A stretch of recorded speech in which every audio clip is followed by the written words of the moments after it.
Hello friends, मैं doctor Abhimanyu Kapoor आज doctors दिवस के उपलक्ष्य पे आपके साथ एक बहुत ही दिलचस्प किस्सा शेयर करता हूं। बात 333 वर्ष ईसा के पूर्व की है, जब अलेक्जेंडर द ग्रेट, जिसको हम सिकंदर के नाम से जानते हैं, अपनी सेना के साथ जो मौजूदा देश टर्की है वहां से गुजर रहा था। रास्ते में एक नदी आई जिसका नाम सिडनस है। एकदम थका हुआ, हीटेड अप अलेक्जेंडर वो नदी देख के और उसमें अपने आप को रिलैक्स करने के लिए डुबकी लगाता है। सिडनस का पानी एकदम बर्फीला, बहुत ठंडा था। डुबकी लगाने के बाद अगले ही दिन अलेक्जेंडर को बहुत तेज बुखार आ गया और वो बुखार इतना तेज हो गया कि वो इसके दिमाग तक चढ़ गया। दिमागी बुखार के चलते अलेक्जेंडर की कंडीशन दिन प्रतिदिन बदतर होती गई और उसकी जान पे खतरा मंडराने लगा। अलेक्जेंडर की टीम में बहुत सारे डॉक्टर्स, फिजिशियंस थे, लेकिन सभी को अपनी जान प्यारी थी। सबको मालूम था कि अगर उन्होंने अलेक्जेंडर का इलाज किया और वो अलेक्जेंडर को ना बचा पाए तो उनका सर कलम कर दिया जाएगा। ऐसे में अलेक्जेंडर का ही एक मित्र और डॉक्टर, जिसका नाम फिलिप है, वो आगे बढ़ के हेल्प करने के लिए तैयार हो जाता है। फिलिप काफी कॉन्फिडेंट यंग डॉक्टर था और वो अलेक्जेंडर को ठीक करने के लिए एक दवा प्रिपेयर करता है। इधर अलेक्जेंडर मौत के साथ जूझ रहा है।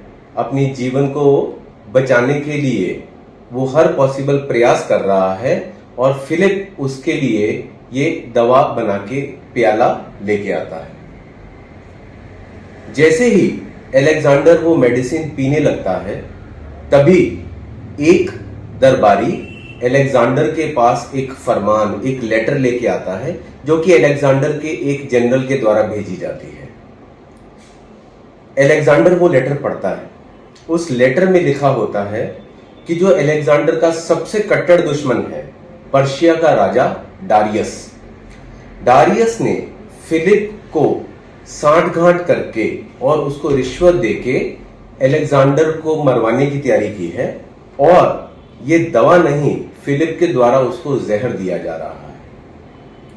तो अलेक्जेंडर के एक हाथ में दवा का या जहर का प्याला और दूसरे हाथ में वो चिट्ठी। अलेक्जेंडर मुस्कुराते हुए वो चिट्ठी को फोल्ड करता है और दवा एक ही सांस में पी जाता है और फिर वो चिट्ठी अपने मित्र, अपने डॉक्टर फिलिप को सौंप देता है। 2 दिन के बाद अलेक्जेंडर पूर्ण रूप से ठीक हो जाता है और उसके बाद वो पूरे विश्व पे विजय प्राप्त करने के लिए स्वस्थ होकर आगे निकलता है। अगर उस समय अलेक्जेंडर फिलिप पे शक करता और वो उस अफवाह को मान लेता कि उसको जहर दिया जा रहा है, तो अलेक्जेंडर की तो मौत होती ही होती। उसके साथ फिलिप को भी गद्दारी के चलते उसका सर कलम कर दिया जाता। तो ये किस्सा इतना दिलचस्प है, जो कि एक डॉक्टर और एक पेशेंट के बीच जो ट्रस्ट है, जो फेथ है, उसको दर्शाता है। सो डॉक्टर्स डे के दिन मेरा आपको ये संदेश है कि आप अपने डॉक्टर, जो कि आपकी ट्रीटमेंट कर रहा है, उस पर पूरा ट्रस्ट करें। अगर आपको अपने डॉक्टर पे ट्रस्ट नहीं है, आप अपना डॉक्टर चेंज कर दें, लेकिन चेंज करने के बाद जिस डॉक्टर की ट्रीटमेंट ले रहे हैं उस पे पूरा ट्रस्ट रखें। हमारे शास्त्रों में भी लिखा है कि आप अपने माता पिता, बच्चे या बीवी, किसी से भी अपनी कोई चीज छुपा सकते हैं, लेकिन आप अपने चिकित्सक, अपने डॉक्टर से कोई भी चीज मत छुपाइए। ये रिश्ता बहुत ही गहरा है। Thank you.